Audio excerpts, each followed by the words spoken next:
Hey guys, Second here bringing another Dragon Ball Z Dokkan battle video, and so now we're going to jump in and do the second anniversary stage for the 10th anniversary battle.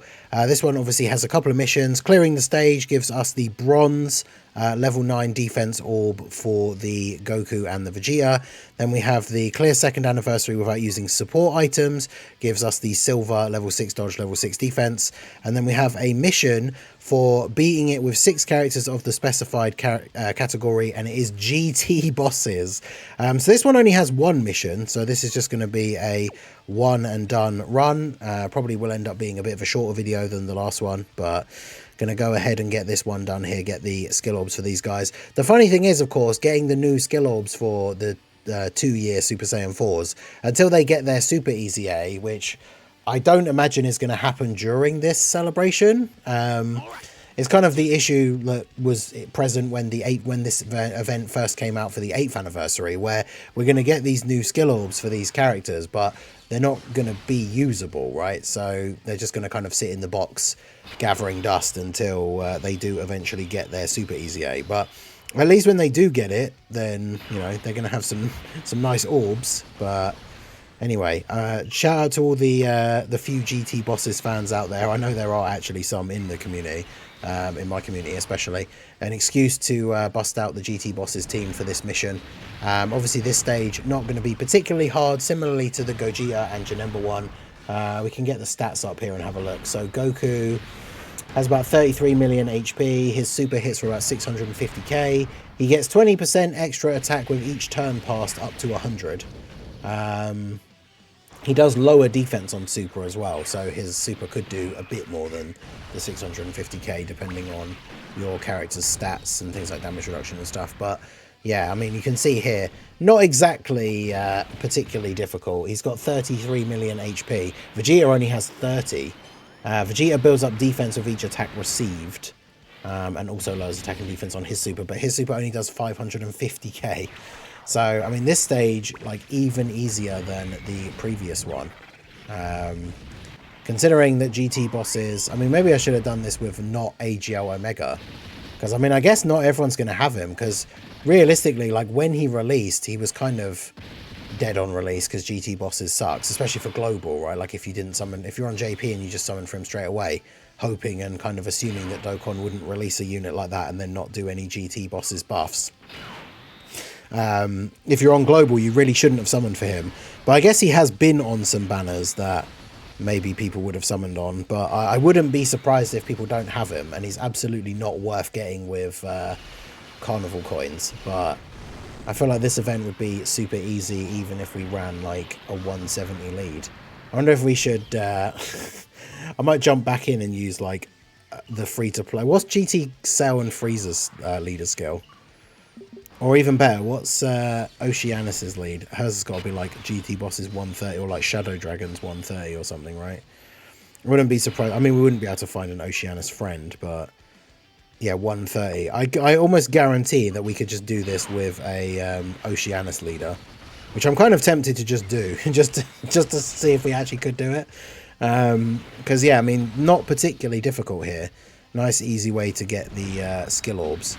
So I suppose it's one of those things that, like I say, these skill orbs are going to be for these characters that we're not even really necessarily going to be using. Because we're getting the first Super Easy A's for like... well, actually, no, because we already got Tech Gotenks. I was going to say we're getting the first 70% lead Easy A's, but I always forget about Tech Gotenks. Super Vegito and Buhan. Obviously, we're getting the Super Gogeta and Super Janemba Super Easy A's as well. I don't imagine we would get the Super Saiyan 4's Super Easy A's as part of this anniversary.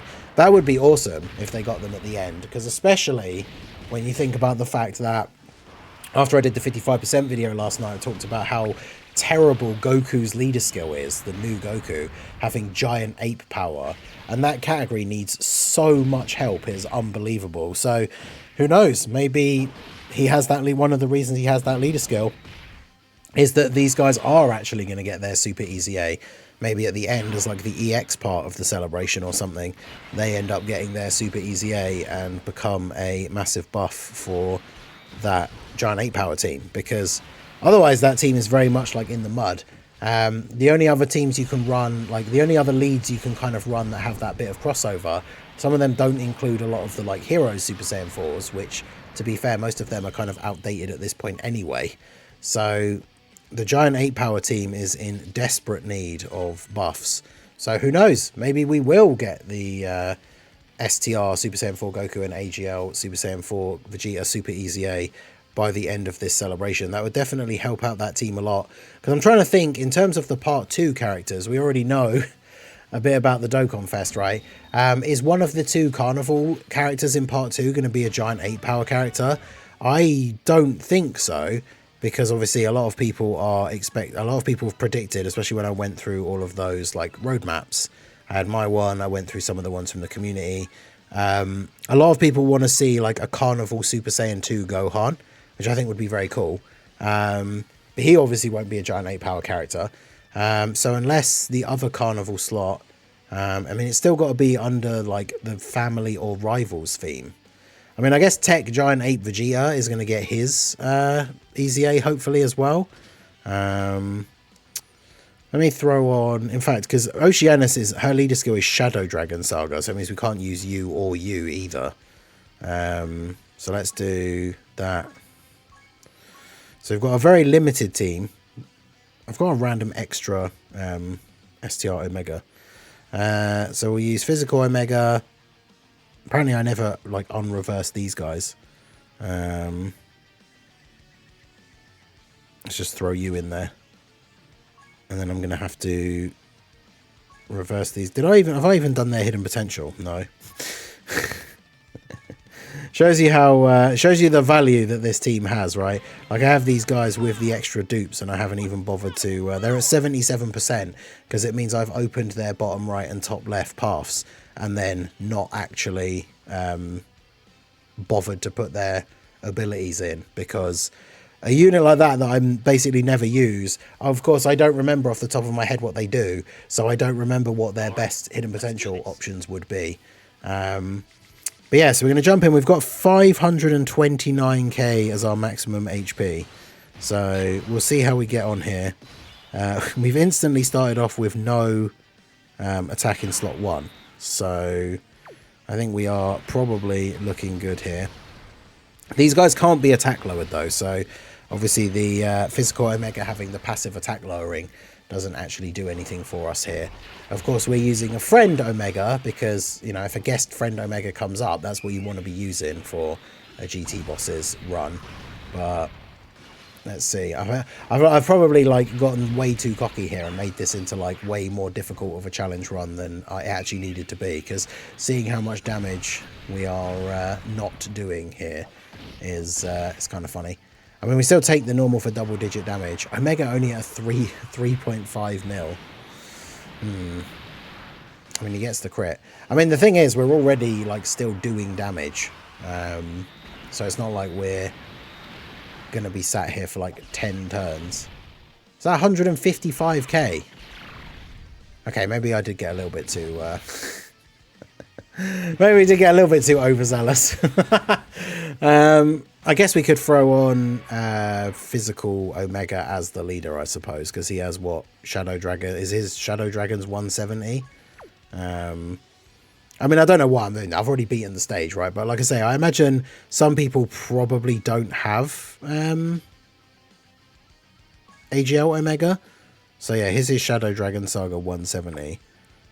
So if we throw you on as the leader instead, we'd still have to take these guys off. So put you on and put you on, I guess. I mean, we'll see how it goes for like the first turn again here, and then maybe we, maybe I have a little bit too much hubris, and we'll just quit out. I mean, having the AGL Omega start on the first turn is obviously a much better start. So we'll just do this. Nova, of course, gives support, so we can go ahead and do that. Do that. I mean, starting off with Omega on the turn is a little bit of a better start anyway. We've got type advantage. Even he's only hitting for just under 4.5 million, though. So I guess it's just one of those things where it's kind of like we were talking about with the Dragon Ball Seekers mission for the first stage of the Blue Zone, where it's like, it's very box specific. Because actually, considering we just got washed again, what happened in the... I guess it's because we're not restricting ourselves to just Shadow Dragon Saga. Let me open it up back to like full GT bosses, because how would you best build this team if you don't have Carnival Omega Shenron? Because your GT bosses lead... No, you're an STR types lead. Okay, never mind. You lead Artificial Life Forms, so that's not particularly helpful. These guys lead Join Forces or Target Goku, which is also not particularly helpful. GT boss is 130. Who else is there? Is there a GT bosses leader that I'm missing? Where's the... let me get the wiki up here. I love the fact we're doing all of this like research and stuff. Now I've already beaten the stage with the Omega team. Oh god, it is literally AGL Omega and then Tex Super 17. Yikes. His leader skill is what? 150? Because he's one of these older... Yeah, 150. I mean, I guess it's still better than... This is probably still the best team build. And then running an AGL Omega friend. But yeah, GT bosses is just such a weirdly specific team. Like, if you're missing a bunch of the characters from this team, then obviously it's going to be really, really difficult. But I suppose, yeah, limiting yourself to Shadow Dragon Saga is not what you want to do. So, yeah, the friend isn't fully link leveled, but I suppose that doesn't matter too much. We'll see how this goes on the first turn here, and then we'll maybe call it there. But let me know how you guys got on with this one, because GT bosses definitely is a bit of a meme in and of itself anyway. But yeah, I never really thought about, like, Carnival Omega. It's very likely that people don't have him. He's not worth getting with coins. He wasn't worth summoning for. That definitely makes this mission a little bit more difficult. But yeah, definitely don't want to just try running Shadow Dragon Saga. I mean, it probably can be done. And plus, you have to remember, I guess, there's a mission to beat it with GT bosses, and then the other missions are for, like, no items and stuff like that. So if you have to use items to get it done... It's kind of funny that that first run went this well, and now just by switching out Omega, like, maybe we just got really, really lucky in the first run, because all these other runs have gone really, really badly. So... I think maybe we'll just leave it there, but let me know what you guys think down below. How did you get on with this stage, with the GT bosses mission? Obviously, for people out there who do have Omega, it's a little bit easier, but maybe we did just get really lucky, because Goku, considering we still had I guess it was what? We had a 150 lead and a 200% lead, so we were missing like 50%, but he still did a pretty big chunk of damage to Rildo there. Rildo, like, so many of these characters need to get buffs for this team to be even remotely good. But let me know what you guys think. Let me know how you got on with stage 2 down below in the comment section. So that is going to be it for the video, guys. This has been the Master Ningen. Smash that like button, subscribe to the channel if you are new, check out the links down below, and I will see you all again soon. Have a good one.